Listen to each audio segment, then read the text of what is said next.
नमस्कार, एयूटेरिया में आपका स्वागत है। मैं हूं अमृत उपाध्याय और आज हमारे साथ दो खास मेहमान हैं, टीचर्स हैं। प्रवीण सर हैं जो समर्थ बैच में इस समय मेंस वाले हमारे बैच में आर्ट एंड कल्चर की क्लास ले रहे हैं, और ठीक उनके बाद जो क्लासेस शुरू होने वाली हैं MM तिवारी सर हैं हमारे साथ, जो कि निबंध के एक्सपर्ट हैं और निबंध की क्लास लेंगे। बहुत बहुत स्वागत है आप लोगों का। Thank you. धन्यवाद। सबसे पहले तो सर आपके पास आना चाहेंगे कि आर्ट एंड कल्चर के बाद समर्थ में आपके बैच, समर्थ हमारे मेंस बैच है, मेंस के लिए जो हम लिखवाते हैं पढ़ाते हैं उसका नाम है समर्थ बैच। तो समर्थ में आपकी क्लासेस शुक्रवार से शुरू होने वाली हैं। सबसे पहले तो BPSC में निबंध के महत्व को लेकर आपसे बात करना चाहते हैं, इतना महत्वपूर्ण क्यों है? देखिए सर, पहली बात तो ये कि अभी बच्चों का आर्ट एंड कल्चर ख़त्म हो रहा है, तो एक बेहतर बैकग्राउंड है निबंध के लिए जो इसके बाद शुरू होगा, है ना।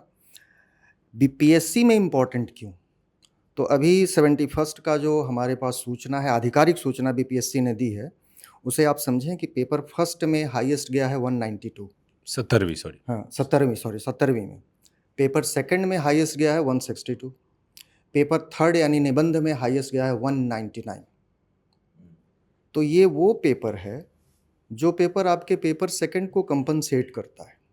आप अगर बेहतर तैयारी करते हो तो अगर उधर कुछ कम भी हुआ तो इधर उसको मैनेज किया जा सकता है। इसमें एक और चीज़ ध्यान रखने की है, इस बार से 17वीं से ही यह चीज़ लागू हुई है कि परीक्षक को जो वो दिया गया, निर्देश दिया गया कमीशन के जरिए, उसमें ये कहा गया है कि 180 के ऊपर अगर दिया जाता है मार्क्स तो वो कॉपी मुख्य परीक्षक के पास दोबारा जाएगी, उसको देखा जाएगा। इस कारण थोड़ा सा कट डाउन, नहीं तो उससे पहले 205 210 तक आ रहे थे। तो आप समझ सकते हो कि सेकंड पेपर ऑलरेडी थोड़ा सा कम स्कोरिंग है, उसको कवर अप करने का फर्स्ट पेपर का एक सेक्शन जो कि स्टैटिस्टिक्स है वहाँ बेहतर हो गया, और थर्ड पेपर पूरा का पूरा बेहतर हो गया, तो आप कवर अप कर सकते हो। इसलिए ये ज़्यादा इम्पोर्टेंट हो जाता है। और ख़ास बात यह है कि इसमें आपको अलग से कोई तैयारी करनी नहीं है। आपने जो मेंस में हिस्ट्री, पॉलिटी, ज्योग्राफी, इकोनॉमी पढ़ी है, उसी का इस्तेमाल करना है। थोड़ा लेखन शैली को ठीक कर लेना है बस। ज्ञान की बात नहीं है, लिखने के प्रैक्टिस की बात है। जितना बेहतर होता जाएगा आपके मार्क्स उसी तरह से अपग्रेड होते चले जाएंगे। अगर समग्रता में आपसे मैं बात करूं कि पूरे BPSC की तैयारी को अगर ऊपर से देखते हैं, निबंध को लेकर वैसा रवैया रहता है बच्चों में इन जनरल जैसे UPSC में CSET को लेकर रहता है? बेसिकली रीज़न दो हैं इसके। पहला रीज़न ये है कि बहुत सारे छात्र निबंध पहली बार, मुझे लगता है कि जब से सिलेबस में आया है BPSC में, तो हो सकता है कि वो जीवन में पहली बार सीरियस हो रहे हैं कि निबंध लिखना है। तो उससे इतने अनभिज्ञ रहे हैं कि उनके लिए कई बार ये चीज़ें अबूझ पहेली जैसी दिखाई देती है और वहाँ कठिन लगता है कि भाई ये निबंध जो है कैसे होगा। पहला ये होता है। दूसरा ये होता है कि दो तरह के, एक तो पहला धारा के ये बच्चे हैं, दूसरे धारा के ये है कि अच्छा निबंध में सिर्फ शब्द ही तो लिखने हैं 800 1000, कुछ ना कुछ तो कहानी बना ही देंगे। तो स्कूल से भी यही माइंडसेट हाँ, चला आ रहा है स्कूल ना, से ये पेज भर माइंडसेट दे है रहे कि हैं। पेज भर देंगे तो कुछ ना कुछ तो मिल ही जाएगा। यहाँ समस्या ये है कि निबंध का जो सेक्शन है वो आपके मेंस में 1/3 है, जिसके आधार पे ना केवल आपका रिजल्ट बल्कि आपके रैंक डिसाइड होंगे। तो ऐसे में अगर आप बहुत लाइटली लेंगे कि हम देख लेंगे हो जाएगा, या अरे अभी तक किए नहीं है तो कैसे होगा, डर रहे हैं, तो दोनों ही माइंडसेट से बाहर निकल के आपको थोड़ा निबंध के पद्धति को समझने और उस पर अभ्यास अधिक से अधिक करने की जरूरत है। और पिछले सालों में मैं बताऊं तो तिवारी सर हम लोग के साथ 2-3 मेन सेशन से जुड़े हुए हैं सर। तो इनके नेतृत्व में बहुत सारे बच्चों ने बहुत अच्छा निबंध परफॉर्म किया है और बहुत अच्छा मार्क्स गेन किया है। तो इसलिए उनको जरूरत है कि थोड़ा शैली पर काम करें, न कि वो एक पूर्व धारणा जो बनी हुई है उस पर टिके रहे। बिल्कुल। जो अभी एक बात हुई कि शुरुआती चैलेंज तो यही है कि अबूझ टाइप का है। सच बात है कि जब एब्स्ट्रैक्ट टॉपिक पर आ जाता है निबंध तो समझ ही नहीं आता कहाँ से सोचना शुरू करें। तो इस चैलेंज को ओवरकम कैसे करते हैं कि अमूर्त विषयों को देखकर जो हाथ पैर फूलने लगता है उसको कैसे कंट्रोल करें? देखें सर, उसमें ये है कि जो लर्निंग का प्रोसेस होता है ना, वो कभी भी इजी टू डिफ़िकल्ट जाना चाहिए और कंक्रीट टू एब्स्ट्रैक्ट जाना चाहिए।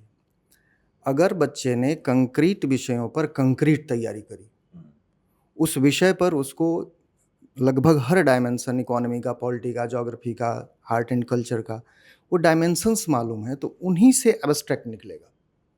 क्योंकि एब्स्ट्रैक्ट में चाहे वो आप लोकोक्तियों वाले खंड में चले जाएं, वो भी एब्स्ट्रैक्ट है, और फिर जैसे एब्स्ट्रैक्ट में सीधे सीधे सत्य परेशान नहीं पराजित, ऐसे ऐसे जो आते हैं, तो ये सब कहीं ना कहीं किसी के जीवन के अनुभव का निचोड़ है।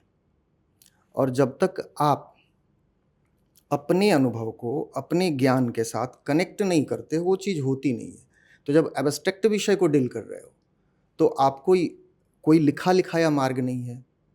आप उस चीज़ को समझो, आपके समझ के साथ चिंतन की गहराई, जितना ज़्यादा गहरा चिंतन होगा, विषयों को एब्स्ट्रैक्ट से कंक्रीट को कनेक्ट करने की क्षमता जितनी डेवलप होगी, धीरे धीरे वो चीज़ अपने आप आती चली जाएगी। पहली चीज़। दूसरी चीज़ कि जो विषय मिलते हैं, जो आपको करने हैं, जैसे मान लीजिए जंगल अपने पेड़ खुद तैयार करते हैं, तो जंगल का कोई अर्थ होता है, वहाँ जंगल पे तो पूछा नहीं गया है। जो उसका सिंबॉलिक मीनिंग है, उस सिंबॉलिक मीनिंग तक अगर पहुँच जाते हैं, तो धीरे धीरे वहीं से निबंध का फ्रेमवर्क बनना शुरू हो जाता है। उस सिंबॉलिज्म को पकड़ लिया जाए अगर, तो हम अमूर्त विषयों को बेहतर लिख सकते हैं। प्रश्न ये कि पकड़ा कैसे जाए? तो सर, पकड़ने के लिए ज़रूरी यही होता है जो मैंने पहले कहा कि कंक्रीट पकड़ा है कि नहीं। जो मूर्त विषय हैं उन पर पकड़ है तो अमूर्त पकड़ में आएगा। इसलिए मेरी सलाह रहती है सर कि पहले मूर्त विषय पर काम करो। हम लोग कराते भी वैसे ही हैं, आपको क्लास भी वैसी ही मिलेगी कि पहले आपको मूर्त विषयों पे काम कराया जाएगा, फिर उसके बाद हम अमूर्त पर लेकर आएंगे। बिल्कुल सही बात है। एक सवाल ये भी आ रहा है बार बार कि मेंस में अभी क्लासेस शुरू हो रही हैं, मेंस समर्थ वाले में अब निबंध की क्लासेस शुरू होंगी, लेकिन बहुत सारे बच्चे ऐसे भी हैं जो ऑलरेडी मेंस का क्लास कर चुके हैं, हमारे यहाँ से पिछली बार पढ़ चुके हैं। अब उनको अलग से मेंस की अगर ज़रूरत नहीं है, वो निबंध लेकिन फिर भी पढ़ना चाहते हैं, तो कुछ समाधान। ये प्रश्न आया, तिवारी सर के पास भी ये प्रश्न आया, हम लोग के पास भी आया। तो इसी को ध्यान में रखते हुए ये की गई है कि जो ऐप पे समर्थ बैच है मेंस का, उसके अतिरिक्त एक केवल निबंध का जो है वो बैच रहेगा। तो जो छात्र पहले मेंस दे चुके हैं या जिनको लगता है कि जीएस मैंने तैयार कर लिया है, पिछले 2 सालों से मैं प्रिपेयर कर रहा हूँ और जीएस मेरी तैयार है, तो वो केवल निबंध के लिए भी ऐप पे जा करके वो तिवारी सर के निबंध के क्लासेस कर सकते हैं। ठीक है, 21 तारीख से ही जो बैच हाँ, शुरू जो होगा ये फ्राइडे और 21 तारीख से स्टार्ट हो रहा है, तो सेम क्लासेस चलेंगी। जो समर्थ बैच लेंगे उनको वहाँ पे क्लासेस मिलेंगी, और जो बच्चे सिर्फ निबंध की क्लासेस करना चाहेंगे तो उनके लिए अलग ये निबंध की क्लासेस मिल जाएगी। ठीक है, तो इसको नोट कर लीजिए भाई, 21 तारीख से जो बैच निबंध का एक अलग बैच भी होगा, और समर्थ में जो लोग हैं उनको तो निबंध पढ़ना ही है, लेकिन जो लोग सिर्फ निबंध पढ़ना चाहते हैं उनके लिए एक अलग बैच की व्यवस्था है। 8:30 बजे सुबह अभी आर्ट एंड कल्चर सर पढ़ा रहे हैं, प्रवीण सर, उसी टाइम पर फिर तिवारी सर पढ़ाएंगे। यहाँ मैं एक और प्रश्न का उत्तर देना चाहूँगा जो खास करके बच्चों के प्रश्न हैं। जैसे पीटी का डेट आ गया है, तो बहुत सारे बच्चों का कंसर्न आता है कि सर अभी पीटी का डेट आ गया तो क्या मैं मेंस पढ़ूँ या छोड़ दूँ, केवल पीटी पढ़ूँ। तो यहाँ 2 तरह के छात्र होते हैं। एक होते हैं जिनका पीटी पे बिल्कुल कमांड नहीं है, तो लास्ट के ही 2-3 महीने में तैयारी करते हैं। तो वो अगर ऐसे छात्र हैं जिनको लगता है कि मेंस किसी कीमत पे हो ही नहीं सकता है, अभी तो हमको पीटी ही नहीं है, तो वो पीटी पर फोकस कर सकते हैं। लेकिन अगर जिनको थोड़ी सी भी उम्मीद है कि नहीं मैं अच्छा तैयारी कर रहा हूँ और मैं मेंस में जाऊँगा, तो 1/3 जो विषय है वो निबंध है। अगर आप पीटी से पहले, चूँकि क्लासेस ये 40 दिन चलेंगी, 40-45 दिन में ख़त्म हो जाएगा और अभी आपके एग्ज़ाम में लगभग 2.5 महीने हैं। तो यहाँ पे जो समझदार बच्चे होंगे वो ये करेंगे कि निबंध का सेक्शन 1/3 वो पहले कंप्लीट कर चुके होंगे, और जब एग्जाम पीटी के बाद जब बाकी विषय का तैयारी करने, तो उनके लिए चीजें आसान हो जाएंगी।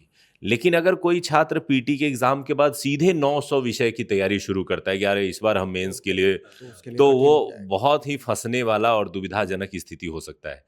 चूंकि एग्जाम का डेट बढ़ा था, तो उस बढ़े हुए डेट का लाभ उठाना छात्र का काम होता है, और उसको कैसे हम मैनेज करें, टाइम मैनेजमेंट, ये भी बहुत जरूरी होता है।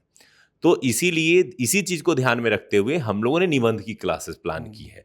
हम चाहते तो यहाँ हिस्ट्री, ज्योग्राफी, अन्य विषय भी प्लान कर सकते थे, लेकिन निबंध के विषय प्लान करने का मेन मकसद यही था कि 1/3 जो आपके अंक है मुख्य परीक्षा में, वो आप पीटी के एग्जाम से 1-1.5 महीना पहले ही कंप्लीट कर लीजिए, और उसके बाद डेडिकेट पीटी में लगिए।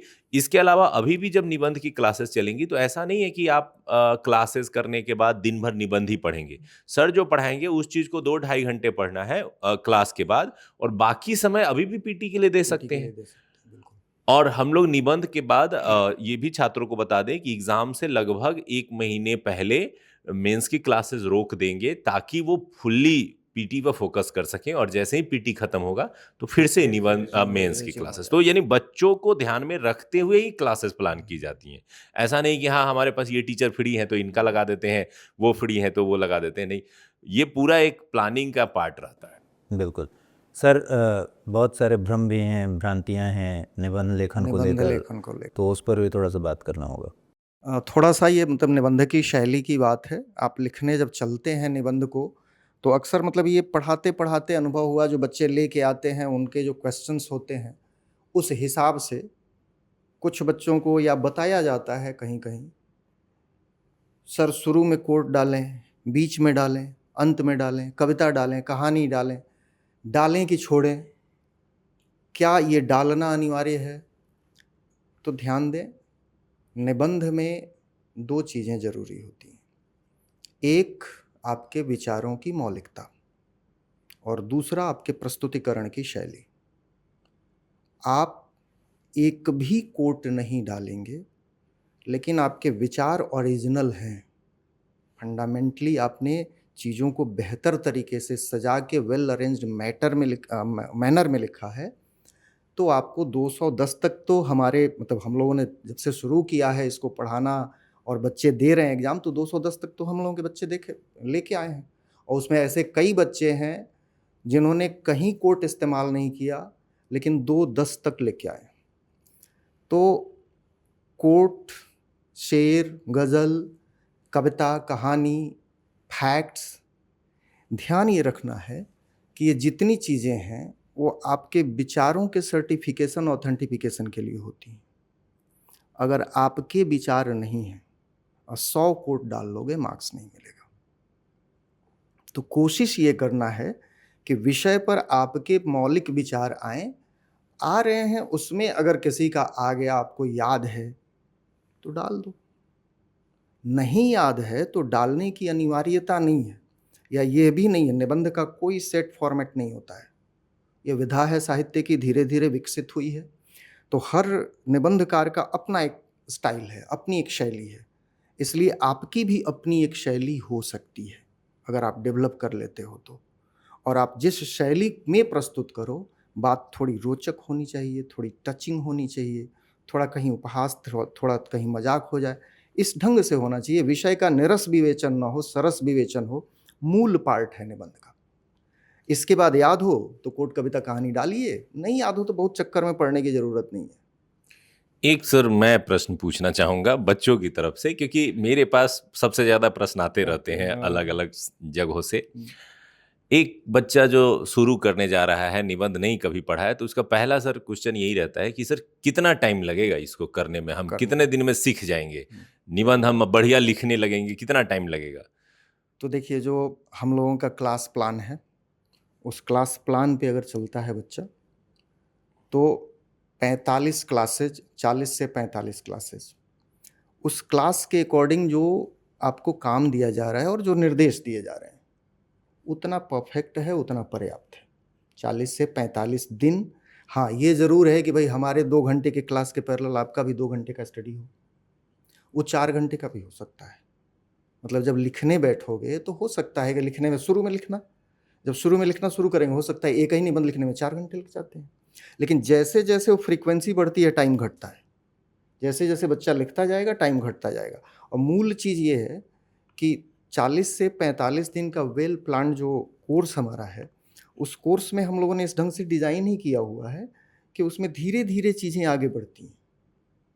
कंक्रीट को लेंगे तो कंक्रीट में भी हम ऐसा कंक्रीट नहीं लेंगे जो बच्चा नहीं जानता हो। पहले हम आपके अनुभव से आपको जोड़ेंगे, आपके ज्ञान से आपको जोड़ेंगे, उसको लिखवाएंगे, खुद से लिख कर देंगे, लिखवाएंगे, फिर आपसे लिखवाएंगे। तो इस तरह से धीरे धीरे ये जो हमारी लगभग डेढ़ महीने के आसपास की क्लास होगी, उसमें पर्याप्त है सर। अगर बच्चा सिंसियर है, ईमानदारी से काम करता है, तो उतने में उसकी लेखन शैली डेवलप हो जाएगी। हाँ, सिर्फ सुन रहे हैं तो अब वो आपकी मर्जी। एक मेरे पास भी बच्चों का कंसर्न आता है, जो मेरे क्लासेस में भी, अभी जो मैं क्लासेस ले रहा हूँ तो वहाँ भी देखने को मिलता है कि डे 1 में बच्चा आता है और उसने कभी मेंस के बारे में कभी प्रयास नहीं किया है, उस तरीके से सोचा नहीं है, उस तरह से अभ्यास नहीं किया है, और आने के साथ उसका एक्सपेक्टेशन ये होता है कि मैं जाऊँ और पहले दिन का क्लास करूँ और पहले दिन के क्लास के बाद मैं बहुत अच्छा लिखना शुरू कर दूँ। तो ये जो बच्चों में आज देखने को मिलता है कि उनके अंदर पेशेंस नहीं है, वो चाहते हैं कि जल्दी क्विक हम जो है वो हमारा सुधार हो, बहुत जल्दी हम उस पंक्ति में खड़े हो जहाँ टॉपर्स खड़े होते हैं। लेकिन वो ये नहीं महसूस कर पाते कि टॉपर्स ने पिछले 3-4 सालों में क्या मेहनत किया है। वो सिर्फ उन 1-2 छात्रों को आदर्श बना लेते हैं जो मंच पे खड़े होकर के ये बोलते हैं ये तो मेरा पहला प्रयास था, मैंने तो ज़्यादा दिन पढ़ा नहीं, 2 महीने पढ़ा और मेरा रिजल्ट हो गया। तो वैसे 2 छात्रों के रिजल्ट को देख करके लाखों अभ्यर्थियों में ये सपना जगता है कि भाई मैं भी ऐसे ही कर सकता हूँ, 2 महीने करूँगा, मेरा क्यों नहीं होगा? लेकिन वास्तविकता थोड़ी कठिन है और कड़वी है कि वैसे 2 महीने वालों में सफल होने वाले छात्रों का प्रतिशत बहुत ही नगण्य होता है। उसमें असफल होने वाले छात्रों का अगर प्रतिशत देखेंगे तो वो बहुत ज़्यादा है। तो कैसे बच्चे पेशेंस मेंटेन करें और उसको कैसे ग्रेजुअली धीरे-धीरे ठीक करें?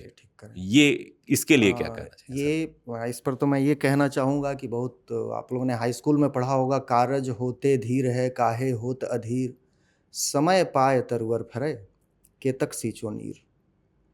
आप हड़बड़ाहट में, जल्दी में, 2-4 दिन में, 2-4 महीने में हो जाए कोर्स, अगर इस माइंडसेट से आ रहे हैं तो आपका इस माइंडसेट को ही पहले सुधारने की ज़रूरत है। आप अगर आते हैं हम लोगों के पास और 2 साल का प्लान आप लेके आते हैं और 2 साल का प्लान हम आपको देते हैं, फिर कोऑर्डिनेट होता है, तब तो सुधार होगा। और विशेष करके ये परीक्षा जो है सर, लेखन की परीक्षा है। लेखन शैली जितनी बेहतर, ज्ञान के लेवल पे लगभग बच्चे ठीक होते हैं सब, पढ़ते सब हैं।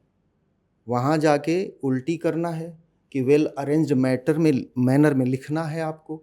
ये जो सीखने वाला पार्ट है, ये धीरे धीरे ही होगा। और धीरे धीरे कैसे होगा, प्रश्न ये। तो एक तो आपको जब क्लासरूम में होते हो तो आपको पीटी का, मेंस का सारा चीज़ें आपको दिखाई जाती हैं, मेंटर्स लगाए जाते हैं कैसे लिखना है। आप खुद से डेवलप करना चाहते हो तो सर मैं एक मतलब तकनीक चाहता हूँ कि बताऊँ, बच्चे उस पर काम करें। रोज़ पेपर पढ़ने की आदत डालिए। पेपर में से कोई एक टॉपिक निकालिए जिसे आपने पढ़ लिया, इंट्रोडक्टरी पढ़ लिया। जैसे मान लें एग्जाम्पल के तौर पे अभी मक्का डिफेंस डील हुई है, पढ़ लिया कि क्या है। पढ़ने के बाद रख दीजिए, कलम उठाइए, सोचना शुरू करिए और लिखना शुरू करिए। वो नहीं जो पढ़ा है, उस पर जो आपकी प्रतिक्रिया आ रही है, मक्का डील है, क्या फ़ायदा, क्यों हुआ, हुआ तो भारत को क्या होगा, भारत पे क्या असर पड़ेगा, जो फ्री फ्लो आ रहा है दिमाग में, विचार जो बन रहे हैं, उसको अगर डेली 2 पेज लिखना है, 2 पेज डेली 1 महीना लिख के देखो, लेखन शैली अपने आप मुड़ जाएगी आइडियोलॉजी की तरफ। इसमें भी सर एक समस्या है, बच्चे आपके कहने पे शुरू कर देंगे, उसको कंटिन्यू नहीं रख पाते हैं, कंटिन्यू पहली समस्या। और दूसरी समस्या ये है कि वो पहले दिन लिखने गए और अच्छा नहीं लिखाया, तो पहले दिन निराशा के भाव में डूब जाते हैं कि अच्छा नहीं हो पा रहा है। तो ये एक बहुत बड़ा चैलेंज है और इसीलिए मैंने अक्सर जो मेरी जर्नी रही है तो मैंने उसमें हमेशा बच्चों को यही सलाह दिया कि 2 चीज़ें आपके जीवन में होनी बहुत ज़रूरी है अगर आप इस फील्ड में आगे जाना चाहते हैं।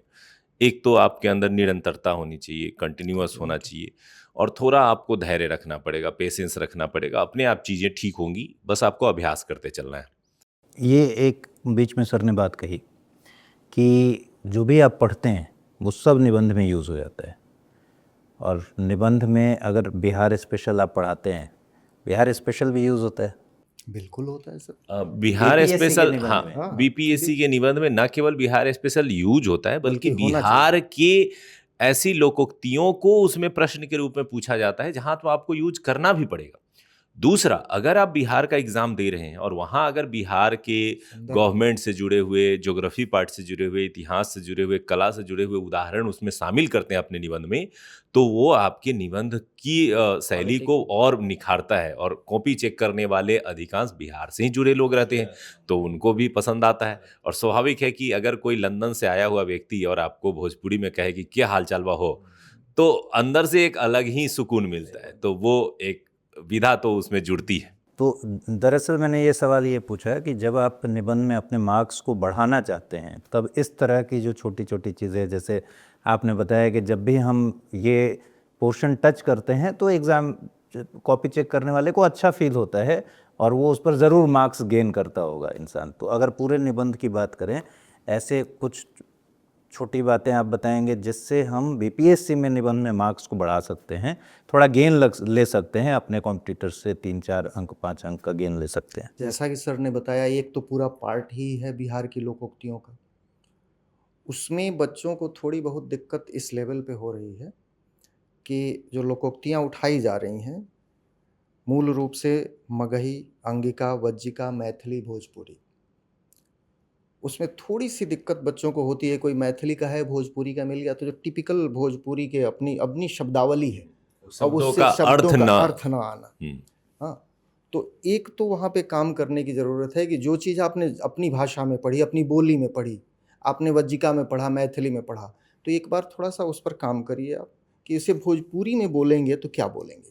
ये सोचना है सिर्फ कि भोजपुरी में ये आए तो कैसे आए, पहली चीज़। दूसरी चीज़ कि हिंदी के जितने मुहावरे और लोकोक्तियाँ हैं उनको पढ़िए, उनको अपने लैंग्वेज में बोलेंगे तो क्या बोलेंगे, कैसे बनेगा, क्योंकि बोला जाता है सब, भाषा बदलती है। भाषा बदलती है, हाँ, लेकिन लेकिन वो प्रचलित अर्थ है, नहीं, लोक क्योंकि प्रचलित है। बहुत सारे ऐसे मुहावरे जो हमारे हिंदी में हैं वो अंग्रेजी में भी अंग्रेजी हैं। में भी है, वो इस्तेमाल हो रहे हैं। हाँ, इस्तेमाल हो रहे हैं। ऐसा नहीं है कि मतलब जो हम लोग मुहावरे यूज कर रहे हैं वो विदेशों में नहीं यूज हो रहे हैं। और उसमें एक चीज़ और, जैसे जब वो खंड लिखा जा रहा है तो उस खंड में न सिर्फ लोकोक्तियों मुहावरों की, जब हम अपना फ्लो मेंटेन कर रहे हैं तो उसमें बीच बीच में अगर चुटीली लोकोक्तियाँ या 2-3 वाक्य आप अपनी लैंग्वेज का, मैथिली का, मगही का भी दे दो, तो उसमें जो टच है वो और बढ़ जाता है। और वहाँ पर जो भी मैथिली मगही का शिक्षक है, उसको जब वो 2 लाइन 3 लाइन मिलेगी, कन्वर्सेशनल फॉर्मेट में हो या विचार के फॉर्मेट में हो या फिर अलग से कोई उससे मिलती जुलती लोकोक्ति ही हो, जैसे मान लीजिए एग्जाम्पल के तौर पर मैं कहूँ कि अभी पूछा गया पानी में मछलियाँ नौना कुटिया बखरा, ठीक, तो ठीक इससे मिलती जुलती लोकोक्तियाँ और कई हैं, गाछे कटहर लोठे तेल।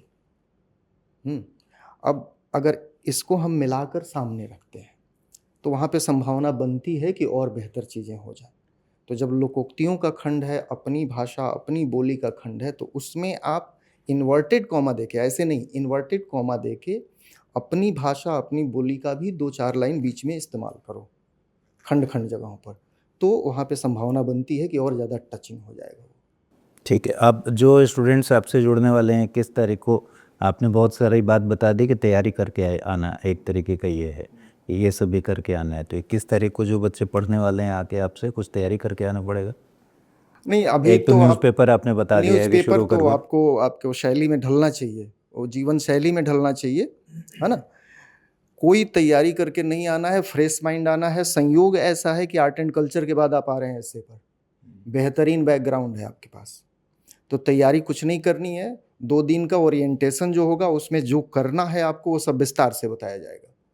तो कोई नई तैयारी करके नहीं आनी है, करंट से अपडेट रहिए, क्योंकि उसका इस्तेमाल हम लोग हर जगह करने वाले हैं।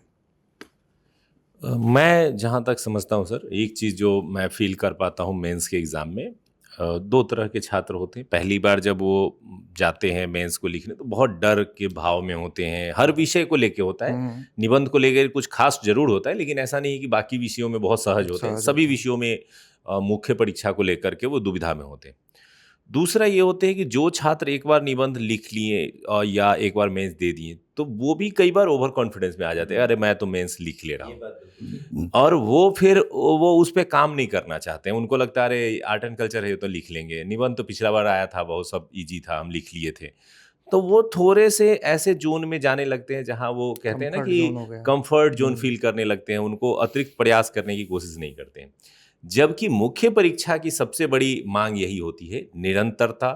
जितनी बार आप लिखेंगे, आप अगर उतना बहुत perfect। अच्छा लिख रहे हैं तो यकीन मानिए कि अगर और लिखेंगे तो बहुत अच्छा से भी एक कदम आगे बढ़ के उस अवस्था में पहुंच जाएगा जहां आपकी कॉपियों को आदर्श माना जा सकता है। तो इसलिए अगर कुछ लोग तैयारी कर रहे हैं तो उनको भी अपनी तैयारी को और बेहतर करने के लिए प्रयास करना चाहिए, और जो नए हैं वो शुरू करें।